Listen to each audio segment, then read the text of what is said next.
اعوذ باللہ من الشیطان الرجیم بسم اللہ الرحمن الرحیم وَلَقَدْ خَلَقْنَا الْإِنسَانَ مِنْ صَلْصَالٍ مِنْ حَمَإٍ مَسْنُونٍ وَالْجَانَّ خَلَقْنَاهُ مِنْ قَبْلُ مِنْ نَارِ السَّمُومِ وَإِذْ قَالَ رَبُّكَ لِلْمَلَائِكَةِ إِنِّي خَالِقٌ بَشَرًا مِنْ صَلْصَالٍ مِنْ حَمَإٍ مَسْنُونٍ فَإِذَا سَوَّيْتُهُ وَنَفَخْتُ فِيهِ مِنْ رُوحِي فَقَعُوا لَهُ سَاجِدِينَ صدق اللہ العظیم۔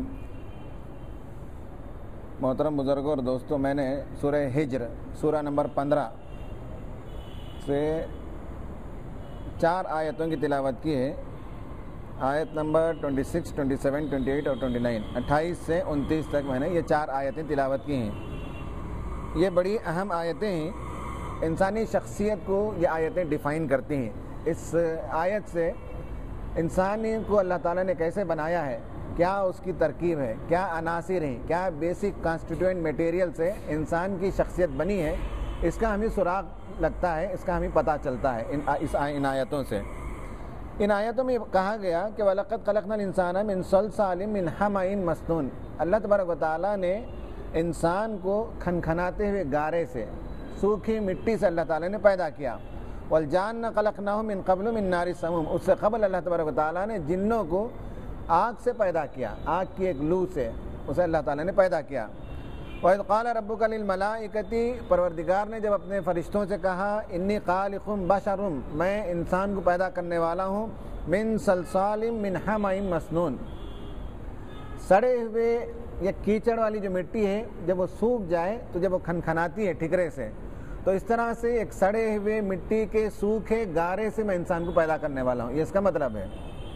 فَإِذَا سَوَّيْتُهُ، اور جب میں اسے بنا چکوں، میں اسے مکمل کر لوں، وَنَفَخْتُ فِيهِ مِنْ رُوحِي، اور میں اپنی روح میں کا ایک حصہ اس کے اندر پھونک ڈالوں، فَقَعُوا لَهُ سَاجِدِينَ، تو تم سب اس کے سامنے سجدے میں گر جانا۔ فَسَجَدَ الْمَلَائِكَةُ كُلُّهُمْ أَجْمَعُونَ، سارے کے سارے فرشتے انسان کے سامنے، آدم کے سامنے سجدہ ریز ہو گئے، الا ابلیس، سوائے ابلیس کے، ابا ان یکون مع الساجدین، اس نے نہ مانا، انکار کیا اور وہ سجدہ کرنے والوں میں سے نہیں تھا۔ یہ حضرت آدم علیہ السلام کی تخلیق کے سلسلے میں سورہ ہجر کی یہ 4 آیتیں حضرت آدم علیہ السلام کی تخلیق کے سلسلے میں بتاتی ہیں کہ حضرت آدم علیہ السلام کی تخلیق کن بنیادی میٹیریل سے ہوئی ہے۔ 2 بنیادی میٹیریل کا اللہ تعالیٰ نے تذکرہ فرمایا، ایک ہے مٹی سے اللہ تبارک و تعالیٰ نے حضرت آدم کو پیدا کیا، اور دوسرا یہ ہے کہ اس مٹی میں اللہ تعالیٰ نے اپنی روح کو پھونک دی، اپنی روح کا ایک حصہ اس کے اندر پھونک دیا۔ یہ بہت عجیب و غریب خلقت ہے، 2 متضاد چیزوں سے اللہ تعالیٰ نے انسان کو پیدا کیا، 2 اپوزنگ میٹیریلز ہیں، بائی پولار یونٹی، اسی لیے کہا جاتا ہے کہ انسان جو ہے بائی پولار یونٹی ہے، ایک پول ہے مٹی اور ایک پول ہے روح۔ یہ دونوں کا کہیں سنگم نہیں ہے، کہیں دونوں ملتے جلتے نہیں، لیکن اللہ تعالیٰ کی قدرت سے اس نے دونوں کو ملا دیا ہے۔ روح تو ایک بلند چیز ہے اور مٹی تو بہت زمینی چیز ہے، اسی لیے اللہ تعالیٰ نے انسان کے اندر دونوں فطرت کو رکھا۔ ایک ہے جانور کی صفات، جانور کھاتا ہے، پیتا ہے، غصہ کرتا ہے، لڑتا ہے، جھگڑتا ہے، اس کی ضروریات، اس کی تکمیل، خواہشات نفس، جنسی خواہشات، بھوک کی خواہشات، ان سب کو اللہ تعالیٰ نے جو جانور کی خواہشات انسان کے اندر بھی رکھا۔ لیکن فرشتوں کی جو صفات ہے، اللہ کی عبادت کرنا، سجدہ کرنا، بندوں کے لیے دعا کرنا اور خدا کی اطاعت کرنا، یہ سب چیزیں بھی اللہ تعالیٰ نے انسان کے اندر رکھیں۔ دونوں متضاد چیزوں سے اللہ تعالیٰ نے انسان کی تخلیق فرمائی ہے۔ تو معلوم ہوا کہ انسان کی جو شناخت ہے، ہیومن پرسنالٹی ہے، اس کو پہچاننے میں یہ آیت مدد دیتی ہے کہ انسان بائی پولار یونٹی ہے، انسان 2 متضاد چیزوں کا مجموعہ ہے، ایک طرف اس کے اندر مٹی کی بھی خاصیتیں ہیں، دوسری طرف اللہ تعالیٰ نے اس کے اندر روح کی بھی خاصیتیں رکھی ہیں۔ اس سے ہمیں اس کا پتہ چلتا ہے۔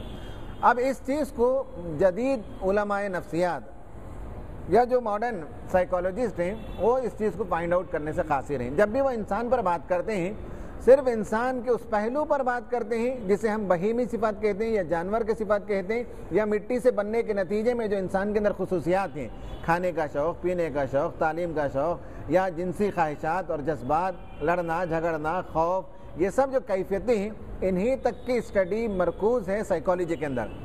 بڑے بڑے سائیکالوجسٹ اس چیز کو مس کر گئے کہ انسان صرف مادے سے نہیں بنا ہے، انسان صرف میکینیکل لائف بسر نہیں کرتا، انسان کے اندر اللہ نے ایک روح بھی رکھی ہے، اور اس روح کے جو تقاضے ہیں، اس کی جو فضیلت ہے، اس کے جو برکات ہیں، وہ سائیکالوجی کے پرویو میں آتے نہیں، اور انسان نے اس کو مس کر لیا۔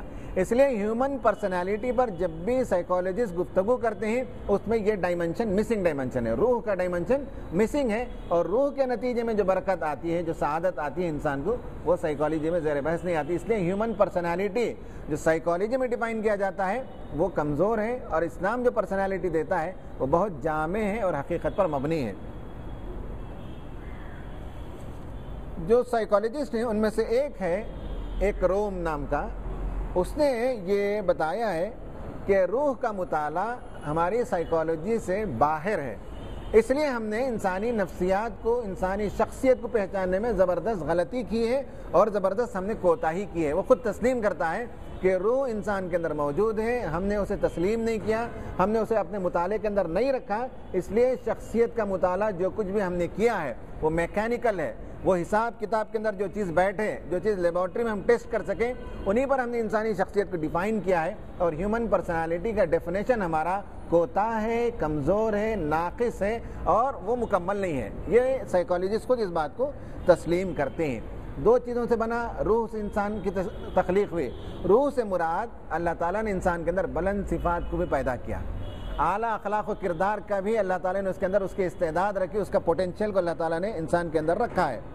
اسی طرح پاکیزہ صلاحیت اللہ نے رکھا، بلند مقاصد انسان اس کے لیے جیتا ہے، اپنی جان قربان کرتا ہے، لیکن بلند مقاصد کے لیے وہ زندگی بسر کرتا ہے، اس کے اندر ایک اعلیٰ نصب العین پایا جاتا ہے۔ یہ سب روح کے نتیجے میں، چونکہ خدا کی روح کا ایک حصہ، اس کو اگر انگریزی میں کہنا چاہیں تو ڈیوائن اسپارک اللہ تعالیٰ نے ہماری پرسنالٹی کے اندر رکھا ہے۔ اللہ کی جو ڈیوائنٹی ہے، اس ڈیوائنٹی کا ایک چھوٹا سا حصہ، ہم نہیں سمجھتے کہ کتنا حصہ ہے، 1 ملین تھے، 1 بلین تھے، 1 ٹریلین تھے، ہم نہیں جانتے، لیکن خدا کی ذات اور خدا کی صفات کا ایک چھوٹا حصہ اللہ تعالیٰ نے ہم کو بھی دیا ہے۔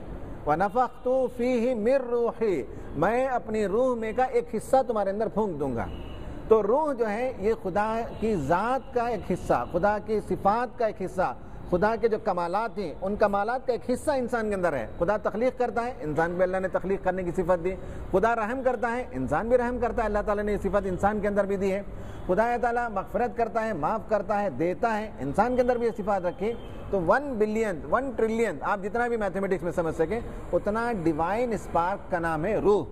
اور جہاں تک مٹی ہے تو وہ حیوانی سطح کی چیز ہے، انسانی خواہشات، انسان کے جذبات، شہوات نفسانی، سیکسول ڈیزائر، کھانے پینے کی خواہشات، لڑنے جھگڑنے کا جذبہ، حسی لذت جو آدمی کو محسوس ہو، لذت تو پلیجر جسے ہم کہتے ہیں، یہ سب مٹی سے چلتے ہیں۔ دو الگ الگ چین ہیں، ایک روح کا چین ہے، ایک مٹی کا ہے، دونوں سلسلے سے انسان کی تخلیق ہوئی ہے۔ اب اس آیت سے اس بات کا ہمیں پتہ چلتا ہے کہ انسانی زندگی میں ایک کشمکش ہے، ایک اسٹرگل ہے۔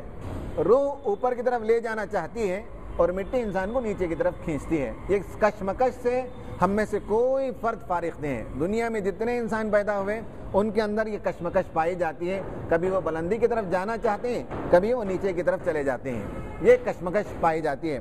قرآن کی بے شمار آیتیں ہیں جس کا میں آپ کے سامنے پڑھ کے اشارہ کر کے بتاؤں گا کہ اس کشمکش کو قرآن نے تسلیم کیا ہے، اسے آپ ایلیمنیٹ نہیں کر سکتے۔ بدھسٹ میں اور دیگر مذاہب کے اندر انسان کے اندر یہ جو کشمکش ہے، اس کشمکش کو دور کرنے کا ایک طریقہ انہوں نے یہ سمجھا کہ انسان خواہشات سے پاک ہو جائے۔ آپ نے دیکھا ہوگا اجنتا کے کیوز، ایلورا کے کیوز آپ نے دیکھے ہوں گے، کتنے 800 سال کی مدت میں وہ گوفے تیار ہوئے ہیں۔ وہ غار ایک دن 2 دن میں تیار نہیں ہوئے، 800 سال کی مدت میں۔ وہاں ان کی تعلیم گاہیں تھیں، وہ ان کے مندر ہیں، وہاں بدھسٹ پہنچتے تھے، عبادت میں استغراق کرتے تھے، غرق ہو جاتے تھے۔ ان کے ہاں یہ ہے کہ شادی نہ کریں، بیوی بچے نہ ہو، تجارت نہ کریں، دنیاوی مسائل نہ ہو، جھنجھٹ نہ ہو۔ روح کی مکتی، روح کی نجات کا سامان یہ ہے کہ انسان دنیا کو ترک کر دے، شادی نہ کرے، بیاہ نہ کرے، فلاں نہ کرے۔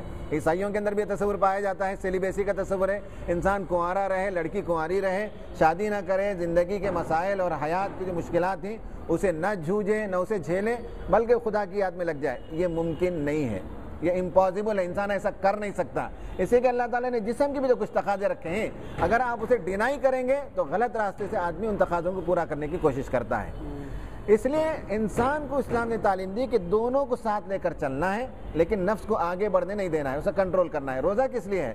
وہ یہ ہے کہ اس نفس کو جو گھوڑے کے مانند اسے لگام لگانا سکھاتا ہے روزہ، اور اگر ہم لگام نہیں لگاتے نفس کو تو نفس ہم کو لے کر سوار ہو جاتا ہے، ہم پر سوار ہو جاتا ہے، ہم کو لے کر چلنے لگتا ہے۔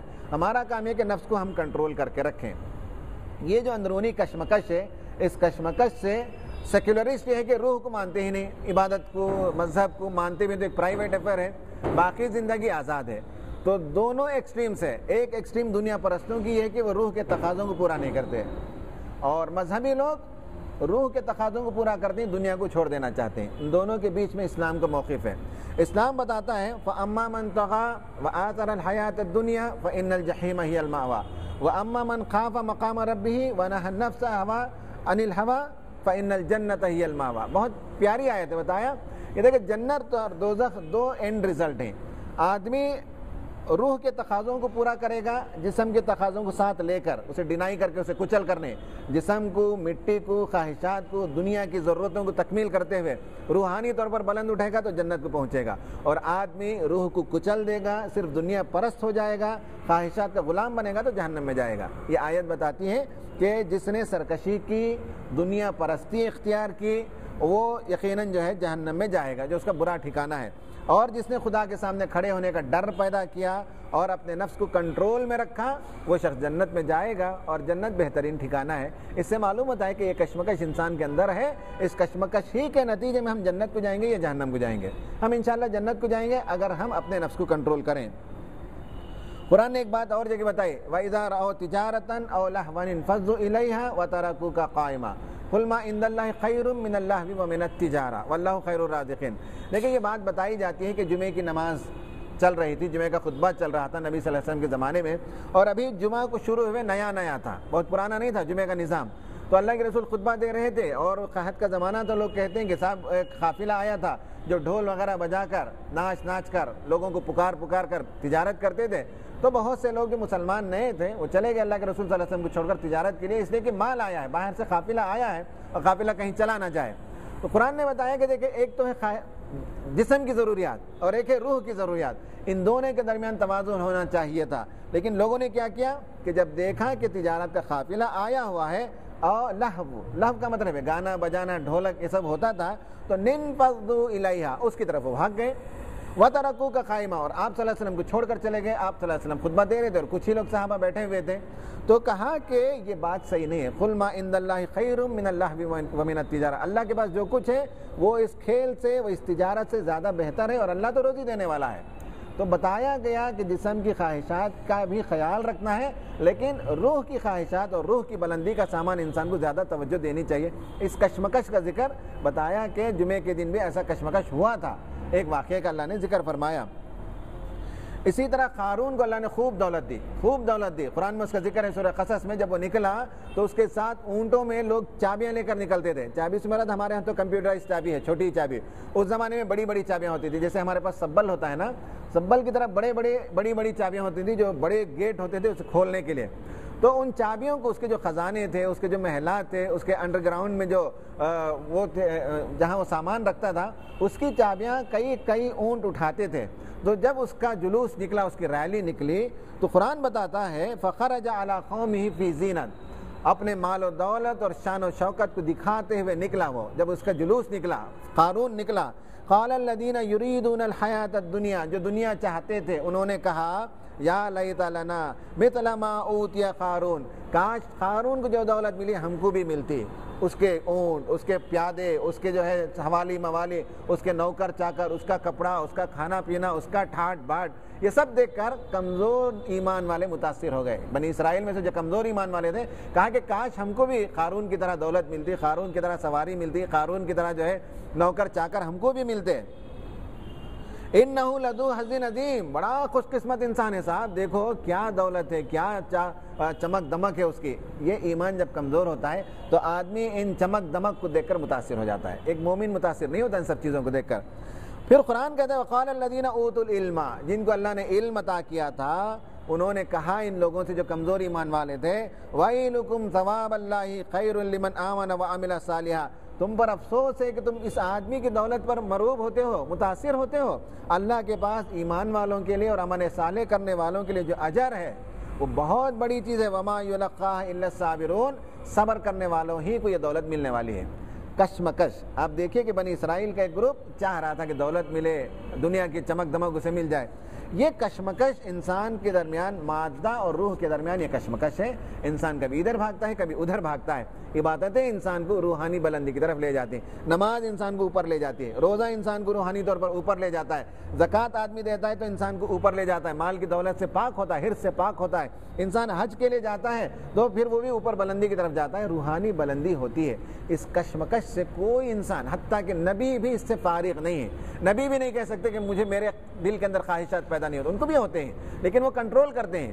دیکھیں حضرت یوسف علیہ السلام پر اس نے ڈورے ڈالے، اس عورت نے، عزیز مصر کی بیوی نے، جسے عام طور پر مفسرین نے کہا بلقیس، زلیخا، تو عزیز مصر کی بیوی نے جب ڈورے ڈالے تو حضرت یوسف علیہ السلام کیا کہتے ہیں حضرت یوسف علیہ السلام وما ابرئ نفسی ان النفس لامارۃ بالسوء، کہتے ہیں کہ میں یہ نہیں کہتا کہ میرا نفس مجھے برائی کی ترغیب نہیں دیتا، مجھے بھی دیتا ہے، الا ما رحم ربی، سوائے اس کے جس کا رب رحم فرمائے وہی اس چیز کو کنٹرول کر سکتا ہے، ورنہ انسان کے اندر خواہشات، تمنا، آرزو، جذبات یہ سب پیدا ہوتے ہیں۔ تو ایک ہے نفس امارہ۔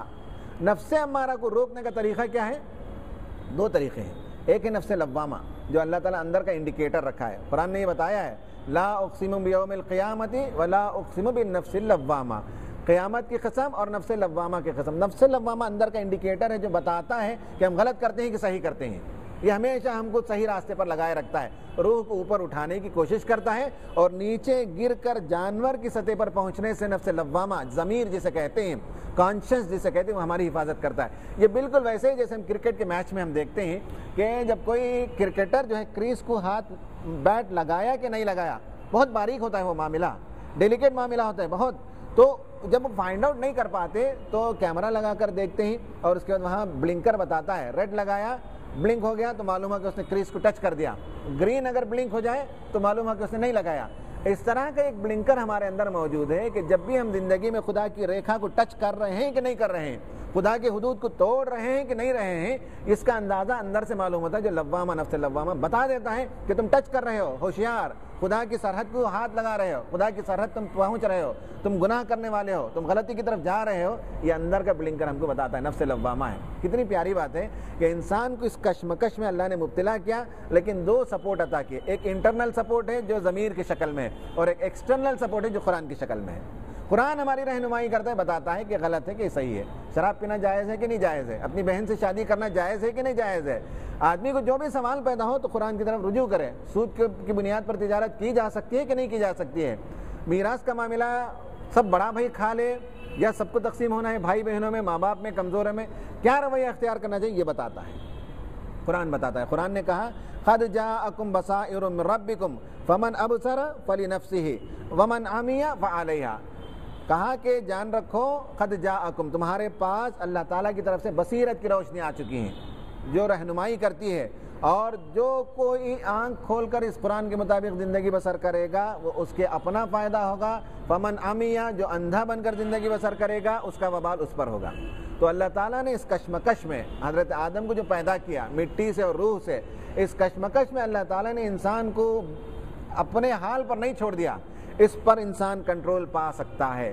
دونوں کو لے کر چلنا ہے، دنیا کو بھی لے کر چلنا ہے اور روح کی بلندی کا بھی سامان کرنا ہے۔ کسی ایک کو ترک کرنا اسلام کی تعلیم نہیں ہے۔ نبی صلی اللہ علیہ وسلم کی زندگی دیکھیں، آپ نے شادی بھی کی، آپ نے بچوں کو بھی جنا، آپ نے تجارت بھی کی، آپ نے جنگیں بھی لڑی، آپ دنیا کے حکمران بھی تھے، سب کچھ تھے، لیکن آپ جیسا متقی، آپ جیسا دیندار، آپ جیسا روحانی بلندی والا کوئی انسان نہیں تھا۔